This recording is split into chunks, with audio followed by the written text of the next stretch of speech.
This is Mike Stout. I'm a designer at Insomniac Games. Hi, welcome to the Insomniac Museum. Here you'll see some of the great things that never quite made it into the game, and you'll learn a little bit about life here at Insomniac Games.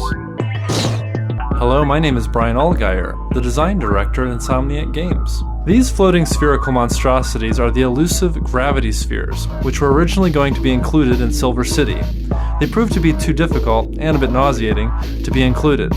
They are preserved here for posterity. Swing shot up to try running around one, and then swing shot again to get off the sphere.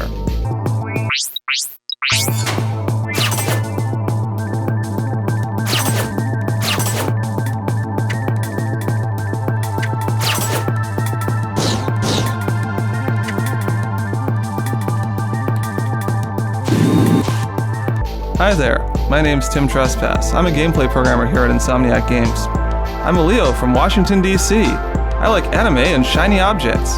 This car was originally going to be included in the battle with the giant robot on Snivlac. Unfortunately, its lack of heavy weaponry proved its bane. It now calls the Insomniac Museum its home.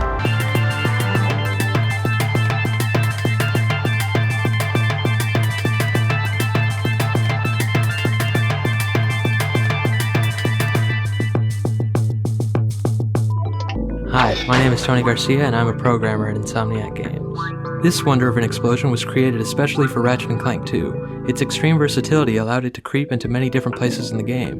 You'll even see it in the Electrolyser puzzles. Stand on the blue pad to make your own explosions.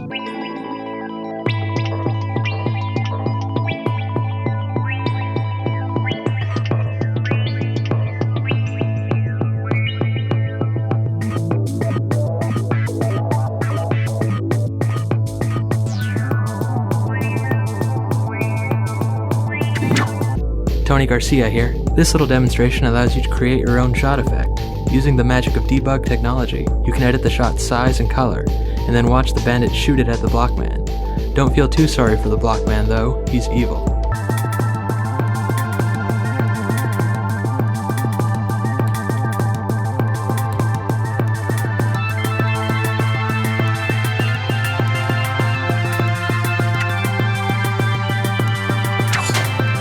My name's Corey Stockton and I'm a designer here at Insomniac Games. You may recognize this drill from Ratchet Clank 1.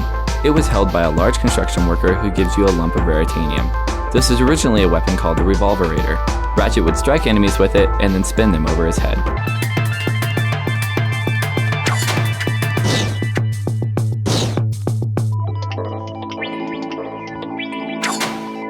Hi, my name is Sean Whistler, and I'm a tester here at Insomniac Games. Don't worry, Ratchet. You wouldn't have had to fight this monster even if he did make it into the game. This giant bug ship was intended to act as scenery only, flying from place to place to ensure high detail on buildings, while leaving the play area open.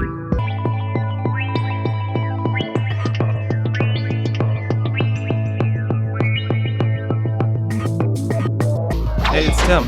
This monstrosity was intended to be a boss battle fought on the jet ski gadget. Seeing as the jet ski never made it in Ratchet & Clank, however, neither did this boss. May he rest in pieces.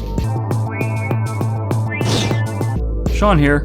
This guy was originally intended to be an enemy in the ill-fated jet ski level that never made it into Ratchet & Clank 1. A moment of silence, please, for this gentle giant, torn down in his prime.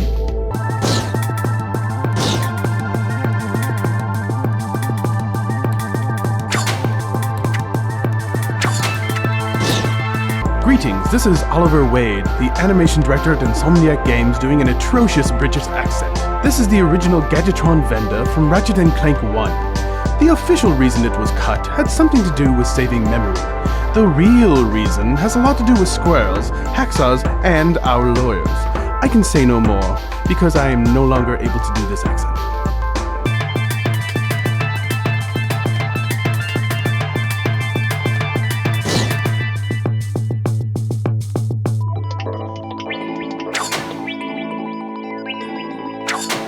Hi, I'm Leslie Matheson. I'm a designer here at Insomniac Games. This was intended to be the water system for Ratchet & Clank. However, as even this little patch of water taxes the game engine to its limits, a modified and severely optimized form was what eventually made it into the game. To see this patch in action, press circle.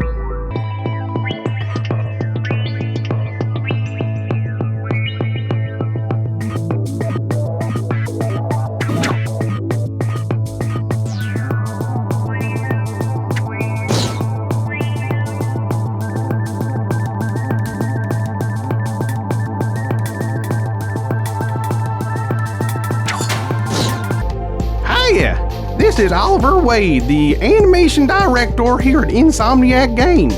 The three-headed Hydra was a big cut from Ratchet & Clank 1. It was originally intended as a mini-boss on Pokitaru. Ratchet battled this beast whilst riding a boat through blowfish-infested waters. However, it didn't end up being that much fun at all.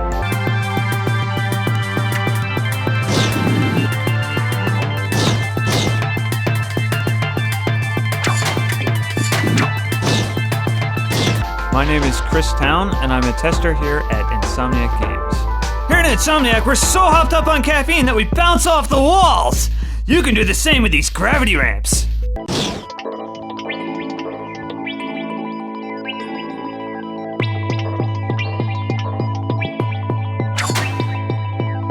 Tony Garcia here. Using these 3 blue pads, you can edit the 3 particle effects in the center of the room. Go ahead, play around with them.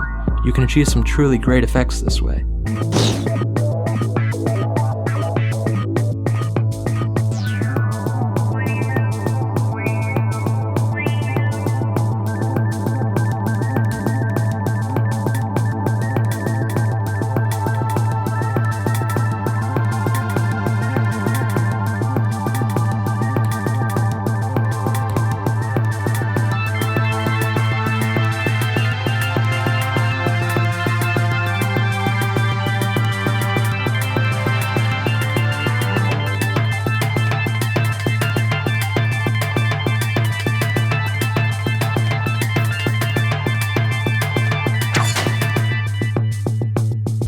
Hello, this is Pedro Hastines. I am a gameplay programmer at Insomniac Games. This was created to test screen buffer effects.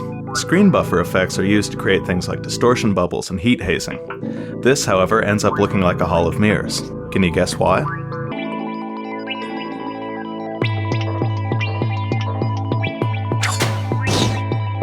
Hey, this is Peter again.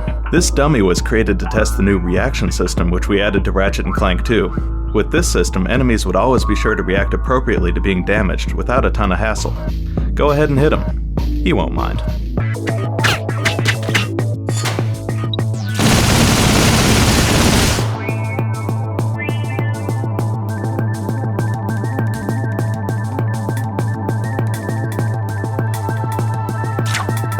Corey here. This monstrous robotic squid was created for one of the Ratchet & Clank 2 prototype levels. Since that level never made it into the finished game, however, neither did poor Squiddy.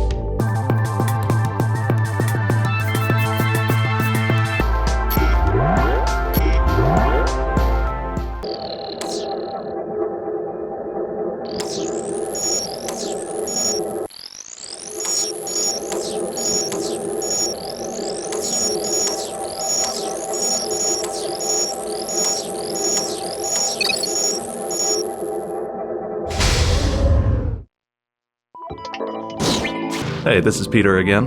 These teleporters were originally intended to go into several of the levels. Due to time constraints, however, they were eventually cut.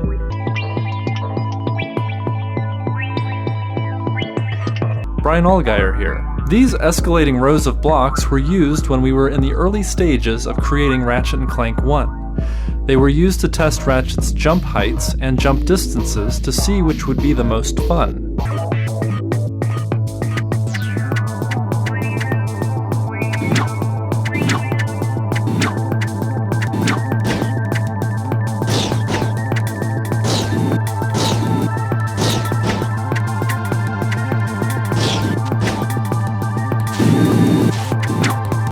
Brian Allgeier here. These ramps get steeper and steeper as you go on. They were used to test how Ratchet's feet respond to different floor angles. It also helped establish that a 45-degree angle was the sharpest that Ratchet should be able to walk up.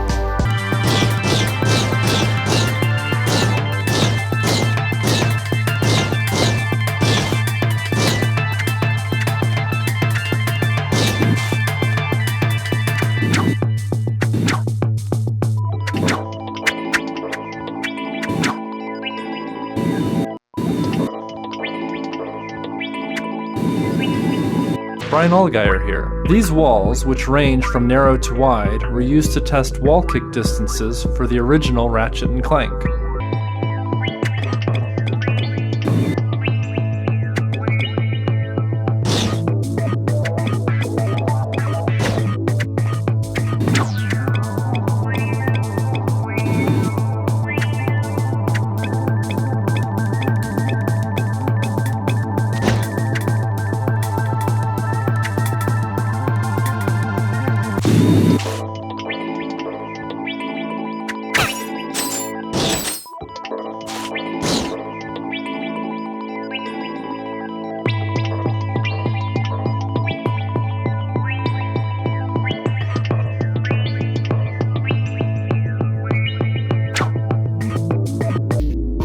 Chris here.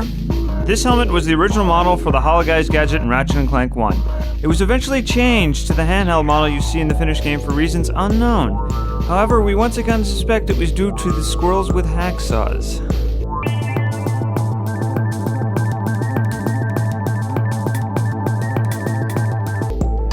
Hello, I'm Carl Grande, the QA manager here at Insomniac Games. This gadget was originally intended for Ratchet & Clank 1. Unfortunately, it didn't make the cut, and so never saw the light of day. It now makes its home here at Insomniac Museum, gone but not forgotten.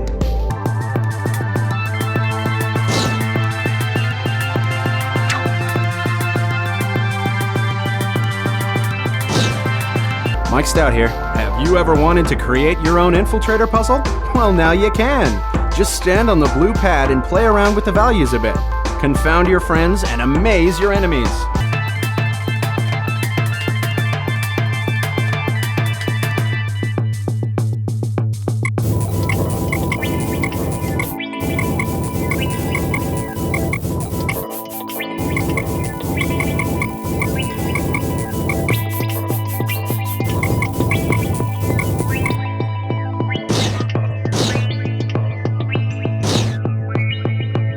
Hey, this is Peter again. This little widget was used to test our new chunk system. We lovingly call it the corn system.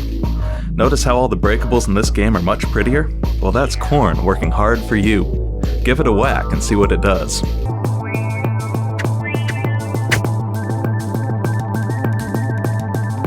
Mike Stout here.